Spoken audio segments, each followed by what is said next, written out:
Hello guys, so I hope कि video record होना start हो गया है। तो ये एक लाइव वीडियो नहीं है, एक रिकॉर्डेड वीडियो होने वाला है। इस बार पहली बार हम लोग लाइव नहीं है। हालांकि आप लोग यहाँ पे चैट वगैरह कर सकते हैं, लेकिन आपको एक बात ध्यान देनी कि मैं आप लोग के कमेंट्स नहीं पढ़ सकता हूँ आज, क्योंकि ये वीडियो जो है रिकॉर्डेड है। तो आज बेसिकली हम लोग लॉजिकल रीजनिंग की बात करने वाले हैं। बड़ा ही मोस्ट आस्क्ड टॉपिक है। काफी आप लोग पूछ रहे थे कि सर ये इंडियन लॉजिक क्या है, लॉजिकल रीजनिंग में क्या क्या चीजें आ रही हैं। तो आज फाइनली हम उन सारे टॉपिक्स की बात केवल एक वीडियो के अंदर उसकी बात करने वाले हैं। तो मैंने जो भी पिछली बार पेपर्स हुए हैं 1 बाय 1 उसके सारे क्वेश्चंस देखे हुए हैं, और उसके बेसिस में कह सकता हूं कि यूजीसी नेट पेपर उनमें लॉजिकल रीजनिंग एक मात्र सा सेक्शन है जिसका बहुत सारा सिलेबस चेंज हो गया। इनफैक्ट ऑफिशियल सिलेबस भी जो हमारा है यूजीसी नेट की वेबसाइट पे, उससे भी कहीं ज्यादा टॉपिक्स जो हैं इसके अंदर इंक्लूडेड हैं। उसको हम लोग आज बहुत अच्छे से देखने वाले हैं। तो बिना डिले के हुए वीडियो को स्टार्ट करते हैं। बहुत इंपॉर्टेंट वीडियो है। अगर आपको सब इंडियन लॉजिक क्या है, कहां से क्वेश्चंस आ रहे हैं समझ में नहीं आ रहा है, उन सारे टॉपिक्स को हम लोग यहाँ पे देखने वाले हैं। तो मेरा नाम है कुमार भरत, पेपर वन का मैं ट्रेनर हूँ, जेआरएफ क्वालिफाई किया है और सरल से सरल एक्सप्लेनेशन देने की कोशिश करता हूँ आप सबको कठिन से कठिन कंसेप्ट्स की यूजीसी नेट पेपर वन में। तो हमारी यहाँ यूट्यूब पे क्लास होती है, सब्सक्राइब नहीं किया सब्सक्राइब कर लीजिए, वीडियो को जरूर लाइक कर दीजिएगा। तो बात करते हैं यहाँ पे अनअकैडमी की वीडियो स्टार्ट करने से पहले, जो कि इंडिया का लार्जेस्ट लर्निंग प्लेटफॉर्म है। यूजीसी नेट की तैयारी अगर आपको करनी है तो पेपर 1 पेपर 2 के बहुत सारे एजुकेटर्स लाइव कोर्सेज बनाते हैं, वो सारे के सारे आपको केवल एक सब्सक्रिप्शन में मिल जाएंगे। आपको करना क्या है, प्ले स्टोर से अनअकैडमी लर्निंग ऐप डाउनलोड करनी है, और इसमें जब आप सब्सक्रिप्शन लेते हैं KB10 कोड लगा करके, तो आपको इस पे 10% का डिस्काउंट भी मिल जाता है। तो एक बार ऐप जरूर से डाउनलोड करें और वहां पे पहले फ्री कंटेंट देखें, कौन सा एजुकेटर क्या क्या चीजें बना रहा है, और उसके बाद आप जज करें अपने हिसाब से कि आपके लिए सब्सक्रिप्शन लेना वहां कैसा रहेगा। लेकिन आपको मजा आने वाला है, क्योंकि बहुत सारे स्टूडेंट्स जो हैं ऑलरेडी हमसे जुड़ चुके हैं अनअकैडमी पे और सब्सक्रिप्शन ले चुके हैं। ओके, तो अभी हम बात करते हैं, हमारी पहली स्लाइड पे वो सारे टॉपिक्स लिखे हैं जो कि बदले नहीं हैं, जो कि पहले भी आते थे अब भी आते हैं। क्या क्या आते हैं थोड़ा सा जान लेते हैं इनके बारे में। तो सबसे पहले इसमें एक स्टेटमेंट बड़ा अहम है। जो भी हम लोग चीजें कर रहे हैं, जैसे हम लोग बेसिकली तर्क की बात करते हैं, आर्गुमेंट की बात करते हैं, तो जैसे यहां लिखा है आर्गुमेंट में क्या होता है, प्रीमाइस एंड कंक्लूजन। तो प्रीमाइस भी एक प्रकार का स्टेटमेंट है, एक सेंटेंस है, या आप कह लो कि कोई ऐसा प्रोपोजिशन है। स्टेटमेंट को आप प्रोपोजिशन भी कह सकते हो। तो प्रीमाइस और कंक्लूजन जो है ये क्या है, अलग अलग प्रोपोजिशंस हैं। तो क्या है प्रीमाइस और कंक्लूजन, आप सबको पता होगा। प्रीमाइस एक स्टेटमेंट है, कोई हमने बात कही, और कंक्लूजन जो है उसका निष्कर्ष है। तो कंक्लूजन मतलब क्या है, निष्कर्ष। ये आप सब लोग को पता होगा, बहुत ही पहले से हम लोग ये चीजें पढ़ते हुए आ रहे हैं। तो स्टेटमेंट या प्रोपोजिशन क्या होता है, इनको मिला करके जो है हमारा आर्गुमेंट बनता है, जिसमें एक प्रीमाइस और एक कंक्लूजन होता है। तो फॉर एग्जांपल ले लें कि निष्कर्ष निकालते हैं जब, जैसे मान लीजिए कि हमने एक बात बोली और इस बात से कोई हमारा निष्कर्ष या कंक्लूजन निकल करके आया प्रीमाइस से, तो बीच में हम किस चीज का प्रयोग करते हैं, किस शब्द का, इसलिए का प्रयोग करते हैं। ठीक है, कि धूप में जाने से त्वचा का कैंसर हो सकता है, इसलिए सनस्क्रीन लगा करके ही बाहर जाना चाहिए। ठीक है, तो ये क्या है, एक जो हमारे दो स्टेटमेंट बन रहे हैं, एक धूप में बाहर जाने से प्रॉब्लम हो जाती है स्किन पे, और दूसरा स्टेटमेंट क्या है, बाहर सनस्क्रीन लगा करके जाना चाहिए। बीच में इसलिए शब्द आ सकता है। तो इसलिए ये जो दो स्टेटमेंट हमने बोले, दो सेंटेंसेस या दो प्रोपोजिशंस बोले, वो एक प्रकार का आर्गुमेंट है। आर्गुमेंट को हिंदी में क्या बोलते हैं, तर्क। तो एक प्रकार का तर्क है। तर्क हम देते हैं ना, रीजनिंग करते हैं कि इसलिए ये चीज सही है। ठीक है, तो ये आर्गुमेंट है। जैसे आप न्यूज पे देखते हो, टीवी चैनल्स पे, तो लोग आर्गुमेंट करते हैं, जो भी पॉलिटिशियंस आते हैं आर्गुमेंट करते हैं कि भाई हमने ये काम करा, इसलिए हमारी सरकार अच्छी है। तो क्या है, निष्कर्ष निकाल करके दे रहे हैं कि भाई देखो ये चीजें हैं। तो पहले प्रोपोजिशंस बोले, वो वाले जो कि प्रीमाइस हैं, और प्रीमाइस के आधार पे बाद में कंक्लूजन निकाल करके दे दिया कि इसलिए ये सरकार बेटर है, या इसलिए हम जो कर रहे हैं, जो हम नीतियां बना रहे हैं वो सही है।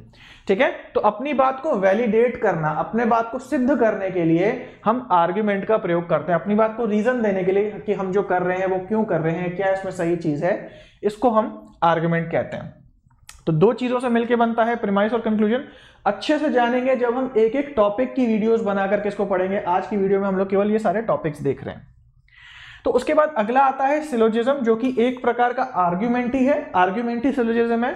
डिफरेंस क्या होता है कि इसमें दो प्रीमाइस होते हैं। मान लो P1 और P2, ये दो प्रीमाइस हैं, और इन दो प्रीमाइस के बेसिस पे हम एक निष्कर्ष निकालते हैं। जो बातें प्रीमाइस 1 और प्रीमाइस 2 में निहित हैं, इसके अंदर इंक्लूडेड हैं, उसके बेसिस पे हम लोग कंक्लूजन निकालते हैं। तो ये आपने वेन डायग्राम के जो क्वेश्चंस आप लोग लगाते हो बेसिकली सिलोजिज्म्स होते हैं।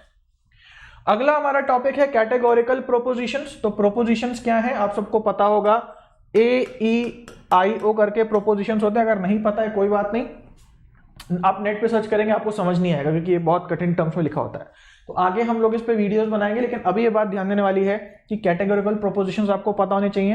फिर कैटेगोरिकल प्रोपोजिशंस अगर आपको पता है तो आगे आपको मूड्स एंड फिगर्स भी टर्म्स होते हैं, इसको भी आपको सीखना पड़ेगा और इसके बारे में भी हम लोग बात करेंगे। आज इस वीडियो में हम बात नहीं करेंगे क्योंकि लिखने के लिए बहुत सारी चीजें इसमें चाहिए होती हैं, जगह चाहिए होती है। आज हम केवल टॉपिक्स को देख लेते हैं। फिर अगला है हमारा एरिस्टोटेलियन स्क्वायर ऑफ ऑपोजिशन। तो जो एरिस्टोटल थे, अरस्तु थे, उन्होंने फिलॉसफी में बहुत ज्यादा योगदान करा है, तर्क वितर्क में बहुत ज्यादा योगदान करा है। तो उसकी बहुत सारी थ्योरीज इस बार नई इंक्लूडेड हो गई हैं, तो आने वाली स्लाइड्स में उसको भी हम देखेंगे। तो जो हम पहले से पढ़ रहे थे स्क्वायर ऑफ ऑपोजिशन, जिसमें कॉन्ट्राडिक्टरी, ऑल्टरनेशन, सब ऑल्टरनेशन वगैरह वगैरह रिलेशनशिप होते हैं किनके बीच में, कैटेगोरिकल प्रोपोजिशंस के बीच में, AEIO के बीच में। तो ये कॉम्बिनेशन जो है ट्रूथ वैल्यूज के बीच में रिलेशन, वो स्क्वायर ऑफ ऑपोजिशन में पढ़ते हैं। अगर आपको इस समय at this point of time नहीं पता है कि ये क्या होता है तो आप बस अपने माइंड में रख सकते हैं, इसको हम लोग आगे जानेंगे बहुत अच्छे से। Then again inductive and deductive argument, आप सबको पता होगा क्या है इंडक्टिव क्या है डिडक्टिव। इंडक्टिव होता है पर्टिकुलर टू जनरल, डिडक्टिव होता है जनरल टू पर्टिकुलर। हाँ ठीक है, तो काफी बच्चों को नहीं पता होगा ये जनरल पर्टिकुलर वगैरह क्या है, तो थोड़ा सा शॉर्ट में चलो यहाँ पे देख लेते हैं इंडक्टिव का मतलब क्या हुआ। इंडक्टिव मतलब होता है पर्टिकुलर टू जनरल। तो मान लो कि कोई चीज आप कहीं होते हुए देख रहे हो, आपने एक बार देखी, उस चीज को होते हुए एक बार देखा, उस चीज को फिर से होते हुए दूसरी बार देखा, उस चीज को होते हुए फिर आपने तीसरी बार देखा। तो इस 1 2 3 इंसिडेंट्स जो आपके साथ हुए, घटनाएं जो आपके साथ हुई, इससे आपने निष्कर्ष निकाल लिया कि ये हो तो यही होता है।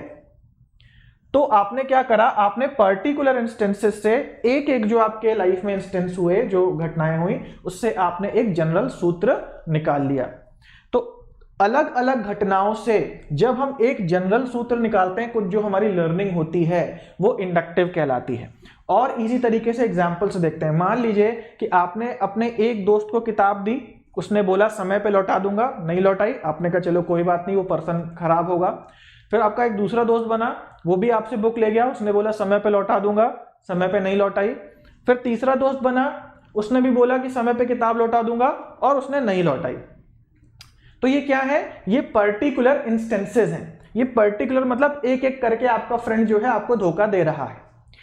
तो आपकी अगली लर्निंग क्या बनेगी, जब चौथा दोस्त आपसे बोलेगा भाई बुक दे दो, मैं तुमको दे दूंगा एक निश्चित समय पे, तो क्या आपको विश्वास होगा? आपको विश्वास नहीं होगा, क्योंकि इतने पर्टिकुलर इंस्टेंसेस से आपकी एक लर्निंग बन चुकी है भाई कि कोई भी इंसान हो सामने, कैसा भी उसका नेचर हो, लेकिन अगर उसको बुक दे दो तो कभी टाइम पे वापस नहीं करता। तो चौथे दोस्त को आप बुक नहीं दोगे, और उसके बाद आप अपने बच्चों को भी सिखाओगे कि भाई देखो ऐसा है कि पैसे और बुक किसी को भी मत देना, क्योंकि वो समय पे वापस नहीं करते हैं। अगर देना तो ये भूल जाना कि समय पे मिलेगा। तो ये आपकी लर्निंग बन जाएगी, ये एक जनरल सूत्र बन जाएगा। तो पर्टिकुलर से जब आप जनरल पे जाते हो, पर्टिकुलर से जनरल पे, तो ये इंडक्टिव रीजनिंग आपकी कहलाती है। डेली लाइफ में हम लोग ऐसे ही सीखते हैं, साइंस भी ऐसे ही चलती है, क्योंकि साइंस भी आप देखते हो बदलती रहती है और हर बार कुछ ना कुछ नई न्यूज आती है कि रिसर्च ने पाया है कि गर्मी में कोरोना फैलता है। फिर थोड़े दिन बाद रिसर्च आ जाएगी कि सर्दियों में कोरोना ज्यादा फैलता है। फिर रिसर्च आ जाएगी कि ना सर्दियों में फैलता है ना गर्मियों में फैलता है, मौसम का कोरोना पे कोई फर्क नहीं पड़ता। तो ये क्या हो रहा है, रिसर्च क्यों बदल रही है? क्योंकि जैसे जैसे हमारे पर्टिकुलर इंस्टेंसेस बदलते हैं, हमारी जो जनरल विचारधारा होती है वो बदलती है। मान लीजिए कि ये जो आपके साथ घटना हुई कि आप दोस्त को जो किताब दे रहे थे और वो समय पे वापस नहीं कर रहा था, हो सकता है ये एक पर्टिकुलर स्टेट की हो। मान लो आप किसी XYZ स्टेट में किसी कॉलेज में पढ़ रहे हैं, हो सकता है उस एरिया के लोग ही ऐसी धोखाधड़ी करते हैं। फिर मान लीजिए आप ABC स्टेट में चले गए, दूसरी जगह चले गए, दूसरी यूनिवर्सिटी चले गए, लेकिन आपने वहां देखा कि लोग ऐसा नहीं करते हैं, वहां आपको टाइम पे दे रहे हैं। तो क्या होगा, आपकी तुरंत विचारधारा बदल जाएगी, क्योंकि एक एरिया से रिलेटेड आपकी विचारधारा इंडक्टिवली बनी थी जो दूसरे एरिया में जाकर के बदल गई। तो इसीलिए जो इंडक्टिव आर्गुमेंट होता है वो most likely to be true होता है। जरूरी नहीं है कि आपके 3 दोस्तों ने आपको कभी समय पे किताब नहीं लौटाई तो चौथा भी नहीं लौटाएगा, इसकी कोई गारंटी नहीं है। लेकिन on an average most likely आपने ये मान लिया कि यार ऐसा ही होता है, कोई समय पे किताब नहीं लौटाता है। तो ये मोस्ट लाइकली वाले हैं, ये डेफिनेटली ट्रू वाले नहीं कि अगर प्रेमाइस ट्रू होगा तो कंक्लूजन भी ट्रू होगा। आई होप कि आपको समझ में आएगा और अच्छे से को हम लोग बाद में देख लेंगे। अब हम लोग बात कर लेते हैं थोड़ी सी डिडक्टिव आर्गुमेंट की, जो कि ठीक इसका उल्टा होता है जनरल टू पार्टिकुलर। इसका मतलब क्या है, जब आपको एक जनरल सूत्र दिया गया है तो वो हर जगह पे ट्रू होगा। जैसे जनरल सूत्र क्या हो सकता है, जैसे यूनिवर्सल ट्रूथ आपने किताबों में पढ़ा होगा कि सूरज पूरब से निकलता है, sun rises from the east. अब ईस्ट से निकलता है तो आप देश के किसी भी कोने में चले जाओ वो पूरब से ही निकलेगा, ईस्ट से ही राइज होगा।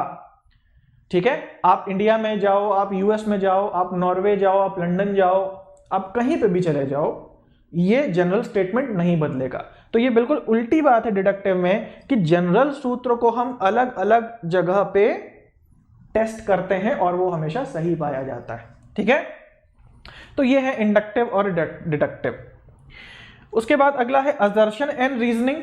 तो असर्शन एंड रीजनिंग के भी बहुत सारे क्वेश्चंस बन करके आते हैं। कैसे होते हैं, इसका एक तरीका होता है करने का कि सही एक्सप्लेनेशन है नहीं है, A is true R is false करके क्वेश्चंस आते हैं। इसको भी हम लोग जो है आने वाले वीडियोस में अच्छे से देखेंगे।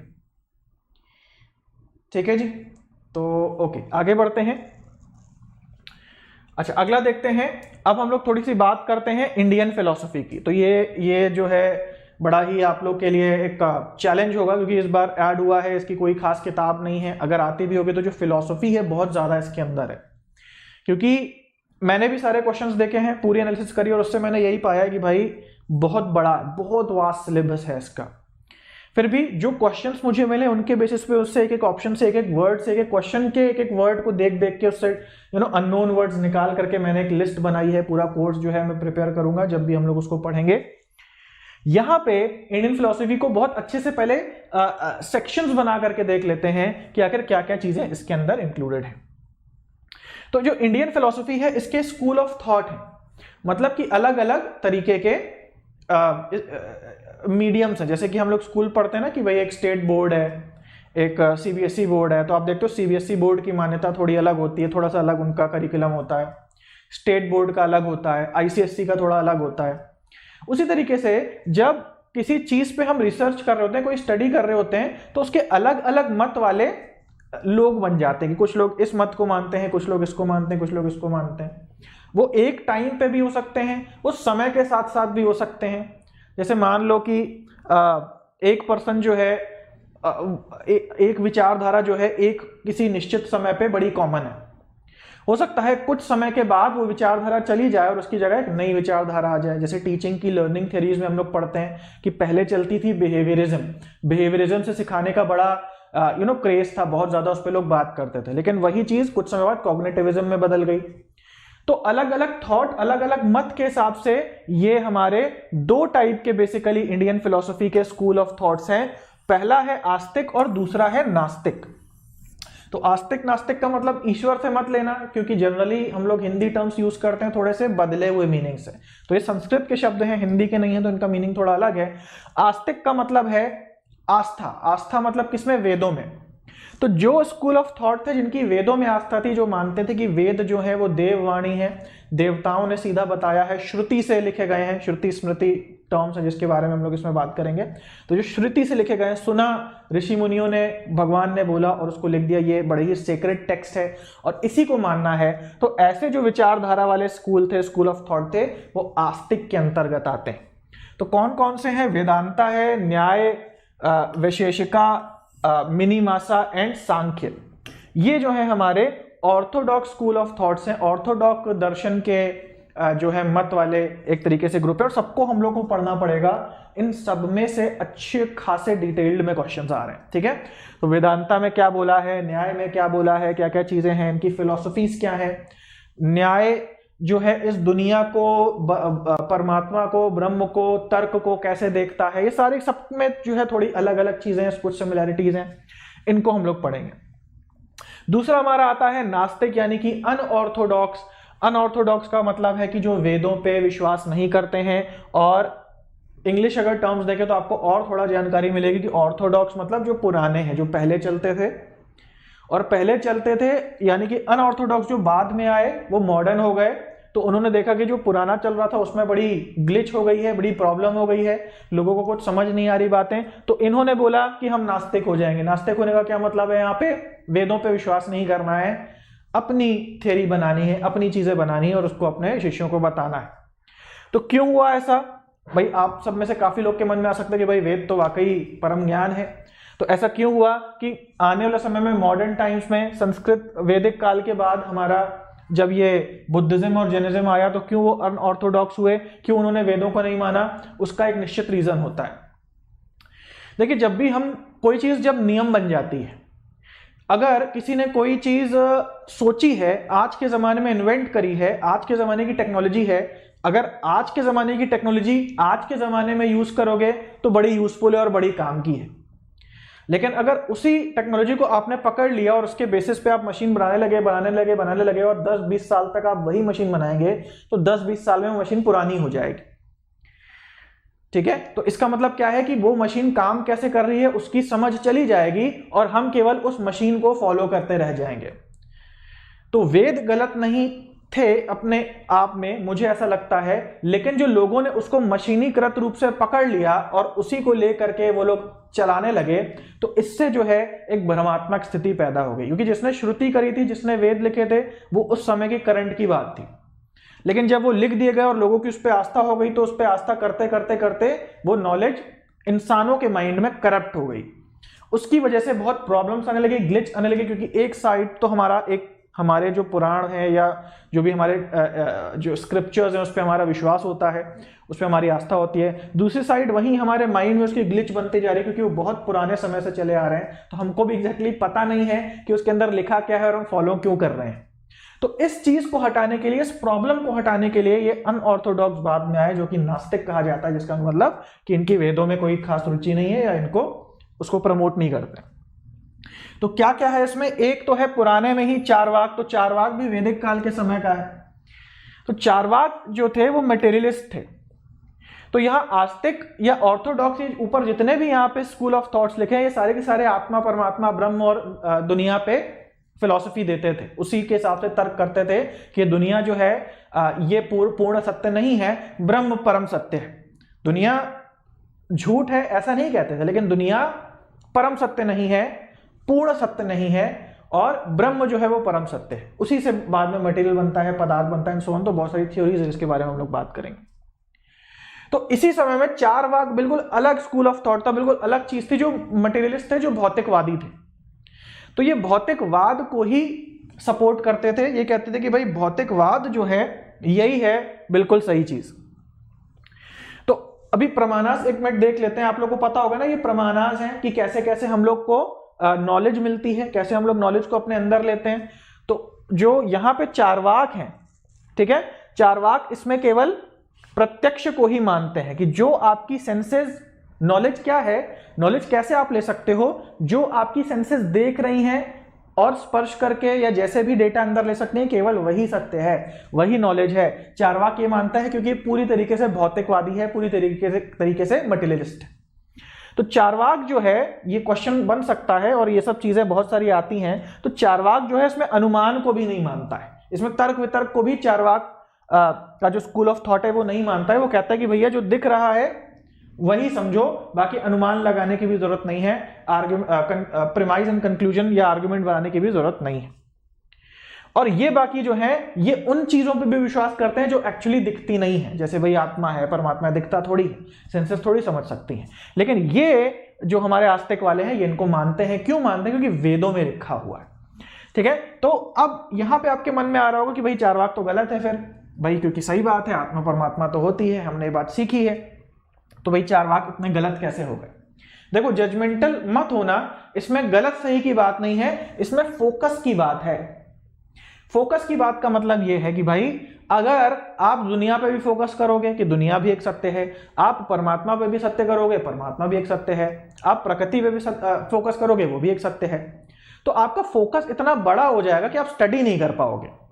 तो चारवाक मटेरियलिस्ट इसीलिए हैं क्योंकि अगर आपको मटेरियलिज्म की स्टडी में जाना है देन आपको चारवाक को फॉलो करना पड़ेगा। अब क्योंकि आप अभी फिलहाल हर चीज को हटा दे रहे हैं सामने से।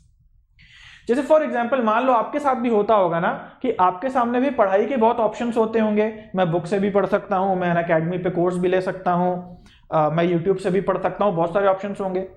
लेकिन जब आप किसी एक ऑप्शन पे फोकस करते होंगे तो आप सारे भूल जाते होंगे। मान लो अगर आपने अनअकैडमी का सब्सक्रिप्शन ले लिया है, तो ले लिया है तो आपके मन में थॉट आता होगा ना कि चलो भैया अभी बुक और यूट्यूब छोड़ो, अभी पहले अनअकैडमी पे फोकस करो।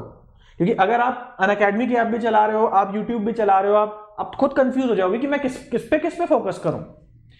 उसी तरीके से जो चार्वाक है वो मटेरियल पे फोकस करता है और वो कहता है अरे हटाओ, अभी आत्मा परमात्मा ब्रह्म ये सब हटाओ, अभी इस पे नहीं बात करनी है। अभी जो दिख रहा है, जो सामने है, जो पकड़ में आ रहा है, जो सेंसेस समझ सकती हैं, देख सकती हैं, स्पर्श कर सकती हैं, उनकी बात करो अभी। ठीक है, तो यहां गलत सही में जजमेंटल मत होना।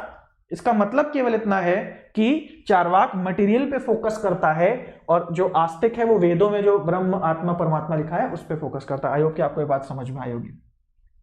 और उसके बाद जैनिज्म है, तो जैनिज्म में भी डिटेल में क्वेश्चंस आ रहे हैं काफी तरह की। जैनिज्म की डॉक्ट्रिन्स क्या है, उनके सिद्धांत क्या क्या हैं, जैनिज्म में किस बात को ज्यादा बोला जाता है। तो जैनिज्म भी जो है ये बुद्धिज्म के बाद आया, जैन आए। तो जैन लोग ने भी वेदों को नकारा, उन्होंने बोला कि ये सब वेद कुछ नहीं है, आपको केवल अपने कर्म नहीं बनाने। तो उन्होंने कर्म के बारे में ज्यादा बोला है कि कर्म नहीं बनाने। ठीक है, तो हमने बेसिकली जैनिज्म बुद्धिज्म पढ़ा है धर्म के कॉन्टेक्स्ट में। तो ये धर्म कैसे आ गया है फिलॉसफी के अंदर, क्योंकि धर्म इसलिए आ गया है क्योंकि धर्म का मतलब ही है कि क्या करना सही और क्या करना गलत, तो तर्क तो लगाना पड़ेगा ना। तो उस तर्क, वो जो तर्क दिया गया है, धर्म का मतलब ही है कि वे ऑफ लाइफ, कैसे आपको जीना है, चीजें क्या हैं, उनके प्रति आपका परसेप्शन बदलना। तो इसीलिए इसमें तर्क का ही यूज करके इन सारे के सारे टेक्स्ट में चीजें लिखी गई हैं। तो उस तर्क की हम लोग स्टडी करते हैं कि क्या आखिर में बात कैसे कही गई है। तो जैनिज्म है हमारा जो कि वेदों को नहीं मानता, और इसके अलावा बुद्धिज्म है जो कि थोड़ा बहुत बीच में है, इसलिए इसको हम लोग हेटेरोडॉक्स भी बोल सकते हैं। ये ऑर्थोडॉक्स या नॉर्थोडॉक्स, ये हेटेरोडॉक्स, क्योंकि बुद्धिज्म थोड़ा सा विश्वास करता भी है, कुछ बातें उसमें कही भी गई हैं और कुछ बातें वो अपनी नई भी करता है। तो इस तरीके से बुद्धिज्म एक हेटेरोडॉक्स में आप लोग डाल सकते हो। तो ये बेसिकली एक क्लासिफिकेशन है। आई होप कि आप लोगों को समझ में आया होगा। और यहां पे अब जो हम लोग बात करेंगे प्रमाणास की, तो प्रमाणास अगली स्लाइड में है, जैसे कि आप सबने देखा। तो ये प्रमाणास क्या है? प्रमाणास का मतलब क्या होता है? प्रमाण। प्रमाण मतलब क्या? सबूत, एक एविडेंस। किसका एविडेंस? जो रियलिटी है, जो आपके सामने चीजें घटित हो रही हैं, जो नॉलेज आपको आपके अंदर मिल रही है, जो ज्ञान आपके अंदर बन रहा है बाहर की चीजों को विश्लेषण करके, उसके स्रोत, उसके सोर्सेस क्या क्या होते हैं। तो प्रमाणास के जो सोर्सेस हैं वो वेदांता में जो लिखे हैं वो 6 हैं। ठीक है, तो ध्यान देना, ये जितने हमने स्कूल ऑफ थॉट्स पढ़े हैं, वेदांता, न्याय, विशेषिका, मिनीमासा, सांख्य, जैनिज्म, बुद्धिज्म, इन सब में प्रमाण के जो सोर्सेज है वो अलग अलग हैं। जैसे जैनिज्म या बुद्धिज्म जो है वो 2 सोर्सेज मानता है, जो शुरुआत में लिखे हैं 2 सोर्सेज, प्रत्यक्ष और अनुमान। एक कहता है कि एक तो जो सामने दिख रहा है परसेप्शन से, आंख कान नाक मुंह जो सेंस कर पा रहे हैं, समझ पा रहे हैं, एक तो उससे ज्ञान मिलता है, सही बात है। और कह रहा है दूसरी बात कि तर्क वितर्क करके, जो अभी हम लोग ने पहली स्लाइड में बात करी, प्रीमाइस एंड कंक्लूजन से आर्गुमेंट बनाने की, यही होता है अनुमाना, यानी कि इन्फ्रेंस निकालना, कंक्लूजन निकालना। एक ये तरीका है। तो जैनिज्म बुद्धिज्म के अलग है कि क्या क्या उसमें पॉइंट लेते हैं। वेदांता में ये सारे हैं, न्याय में इससे कुछ कम है। और जो चार्वाक का हमने बात करा, चार्वाक में तो केवल एक प्रत्यक्षी है जो मटेरियलिस्ट है कि केवल भौतिक को ही देखना है, तो भैया जो साइंस समझ पा रही है उसी पे काम करेंगे। अगर आप देखो ध्यान से तो आज का जो वेस्टर्न साइंस है वो भी थोड़ा सा चार्वाक के जैसा ही है। क्योंकि वेस्टर्न साइंस में जो आप रिसर्च करते हो, आप लोग भी रिसर्च एप्टीट्यूड पढ़ते हो, उसके अंदर भी आप लोग जो एक्सपेरिमेंटल रिसर्च करते हो वो ऑब्जर्वेशनल होती है नेचर में। यही रीजन है कि अभी आत्मा परमात्मा पे रिसर्च हो नहीं सकती है, क्योंकि आपका जो रिसर्च भी जो है वो क्वांटिफाइड डेटा पे चलता है, क्वांटिटी पे चलता है। तो जिसको क्वांटिफाई नहीं कर सकते, जिसको सेंसेस ही परसीव नहीं कर सकती, मेजर भी नहीं कर सकती, उसकी हम लोग बात रिसर्च में नहीं करते। तो इसीलिए रिसर्च भी एक मटेरियलिस्ट अप्रोच है, समझ रहे हो। तो ये सारे के सारे प्रमाणास हैं, इनको भी आप लोग देख लो कि कैसे हमको चीजें समझ में आती हैं, कैसे हम हकीकत को जानते हैं, परसीव करते हैं। तो पहला तो प्रत्यक्ष है, परसेप्शन से, आंख कान नाक मुंह ये सारे जो हैं। अब क्या क्या है ये भी जो है संस्कृत के टर्म्स हैं हमारे पास, उसको भी हम लोग देखेंगे कि न्याय में क्या क्या बोला गया है। ओके, एक और बात है पिछली स्लाइड में कि हम लोग मेजॉरिटी की जो थ्योरी है वो न्याय से है, सबसे ज्यादा चीजें न्याय से है, लेकिन जो ओवरऑल क्वेश्चंस बने हैं वो सबसे कुछ ना कुछ बने हैं, तो इसको भी हमको सबको पढ़ना पड़ेगा। बेसिकली न्याय की जो थ्योरीज है वो ज्यादा है। तो आइए प्रमाणास पे आते हैं और यहां पे देखते हैं सेकंड हमारा पॉइंट जो है वो अनुमान का है। जैसा मैंने बोला प्रीमाइस एंड कंक्लूजन जो कि आर्गुमेंट बनाता है, इसका मतलब क्या कि प्रीमाइस में कोई बात निहित है और तर्क लगा करके, बुद्धि लगा करके ही आप उसमें से कंक्लूजन निकाल सकते हैं। लेकिन ऐसे आपको दिख नहीं रहा प्रीमाइस में कुछ है या नहीं है, लेकिन जब आप अपनी लॉजिकल रीजनिंग लगाएंगे तो उसमें से आपको कंक्लूजन दिखेगा। जैसे हम लोग करते हैं ना, जैसे हम लोग करते हैं syllogism, premise 1, premise 2 and conclusion. तो प्रीमाइस 1 होता है ऑल ए आर बी, ठीक है, and B are not C. तो कंक्लूजन क्या निकला? No C is B. ऐसे करके हम लोग करते हैं सवाल। तो आप देखो कि अगर आप केवल ये दोनों सेंटेंस देखो तो केवल देख करके आप ये कंक्लूजन नहीं निकाल सकते, इसके लिए आपको तर्क लगाना पड़ता है, वेन डायग्राम्स बनाने पड़ते हैं, देन आप समझते हो कि अच्छा चलो हाँ ये वैलिड हो रहा है। तो तर्क लगा करके, जो कि चीज ऑलरेडी इसके अंदर है, लेकिन थोड़ा दिमाग लगा करके कंक्लूजन निकालना पड़ता है। ये आर्ग्यूमेंट का जो स्ट्रक्चर होता है वो अनुमान के अंदर आता है। तो इसको भी हमारा न्याय में और जो वेदांता वगैरह है इसके अंदर हमने माना है कि हाँ ये भी एक तरीका है ज्ञान को प्राप्त करने का। जैसे आप बहुत सारे एग्जाम्पल्स देखते होंगे एग्जाम में आते हैं, पहाड़ी और धुएं वाला जो एग्जाम्पल है कि पहाड़ी से धुआं निकल रहा है इसलिए पहाड़ी पे आग लगी हुई है, ठीक है। तो क्या है इसके अंदर रिलेशन, क्या हो रहा है कि पहाड़ी पे आग आपने कैसे गैस कर ली, क्योंकि बिना आग के धुआं हो नहीं सकता है। अगर धुआं है तो आग तो है। जैसे अगर अब आपका क्वेश्चन हो सकता है कि भैया अगरबत्ती भी हम जलाते हैं उसमें तो धुआं होता है, आग नहीं होती। लेकिन अगरबत्ती भी जल रही है, आग बड़ी छोटी है, लेकिन आग को भी अगरबत्ती पे भी हाथ रखोगे तो आपका हाथ जल जाएगा क्योंकि आग है, ठीक है। तो धुआं जहां होता है आग निश्चित रूप से होती है, बिना आग के धुआं नहीं हो सकता है।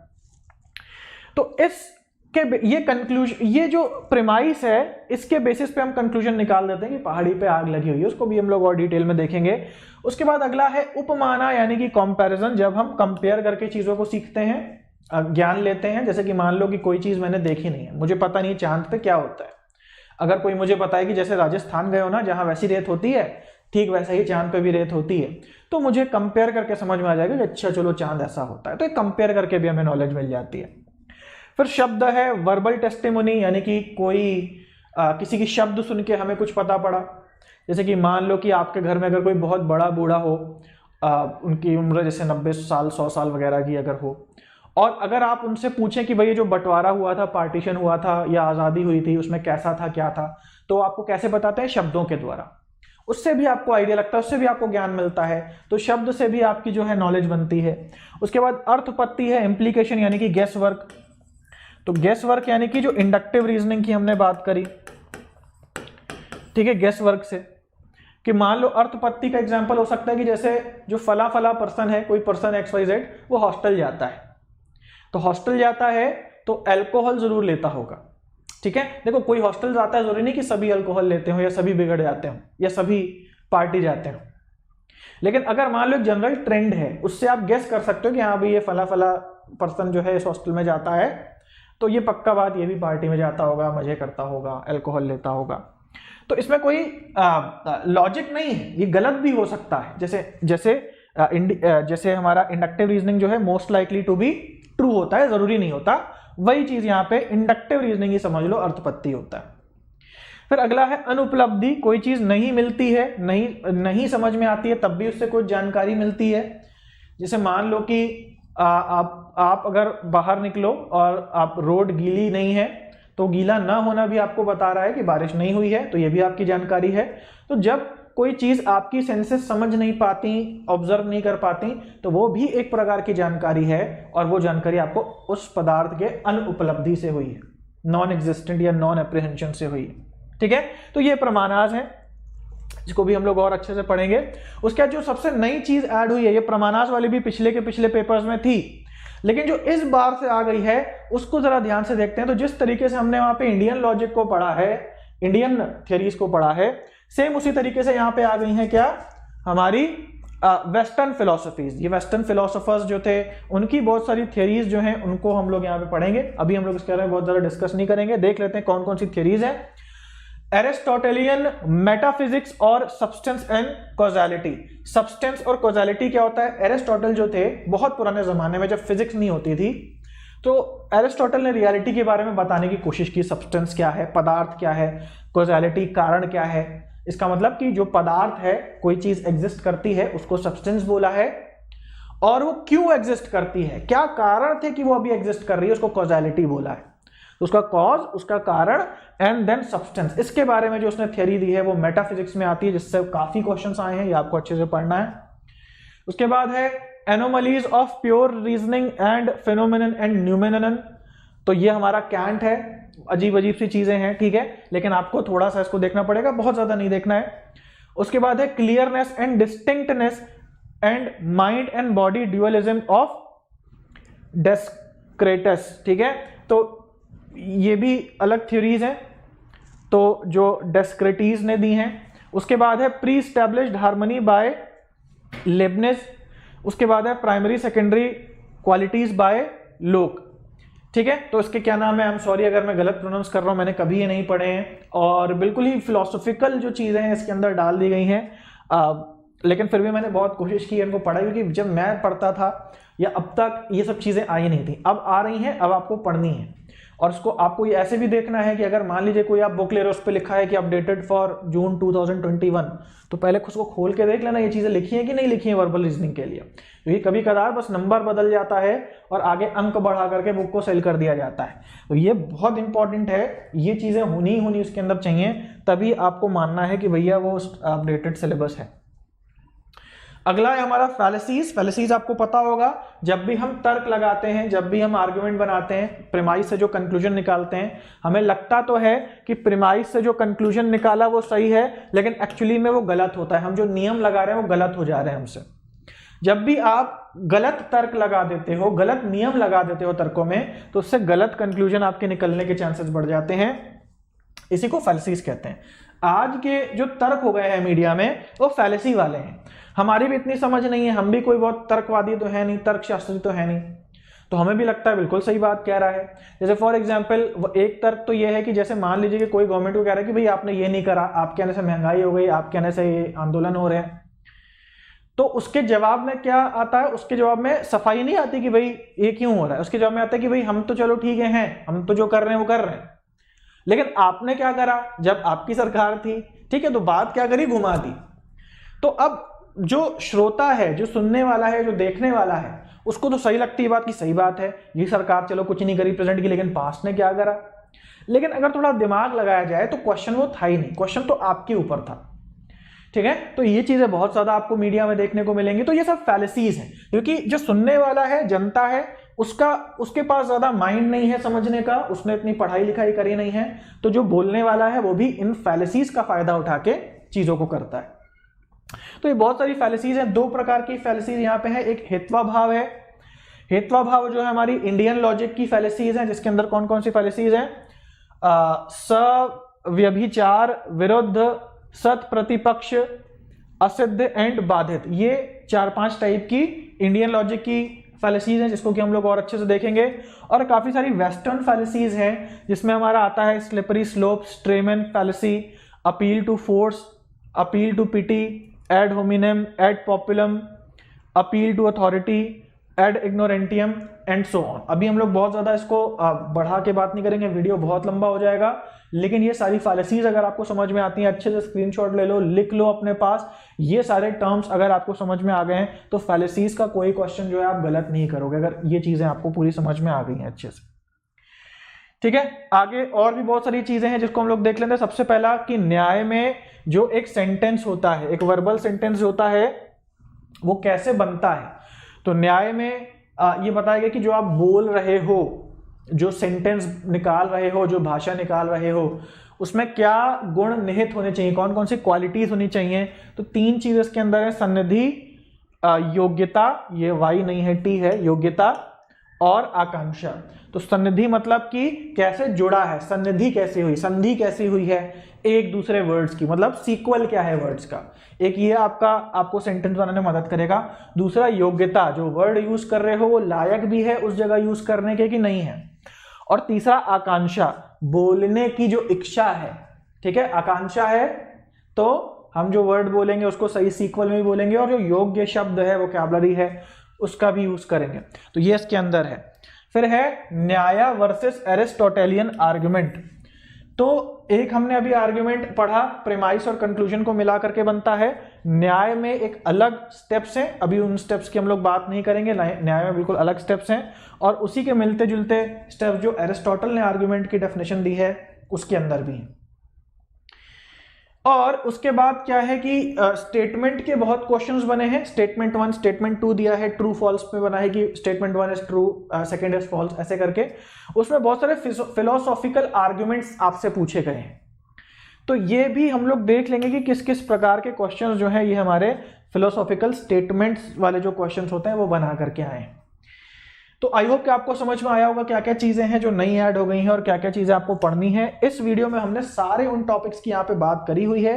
काश मैं आप लोग के यहाँ पे कमेंट्स पढ़ पाता, लेकिन ये वीडियो जो है ये पहले रिकॉर्ड हो चुका है, अभी आप लोग के सामने आ रहा है। तो एक तरीके से मैं पास्ट में इस वीडियो को बना चुका हूँ, आप लोग अभी देख रहे हैं। तो जाते जाते KB10 कोड जरूर से यूज करिएगा, जिससे कि आपको मिलता है 10% का डिस्काउंट अनअकैडमी पे, और सब्सक्रिप्शन जरूर से ले लीजिएगा जहां पे आपकी अच्छे से प्रिपरेशन काफी एजुकेटर्स द्वारा हो पाए।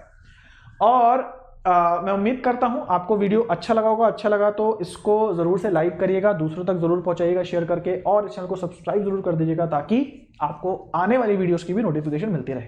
तो आज की वीडियो के लिए गाइस इतना ही है, मिलते हैं नेक्स्ट वीडियो में, तब तक के लिए have a nice day and take care.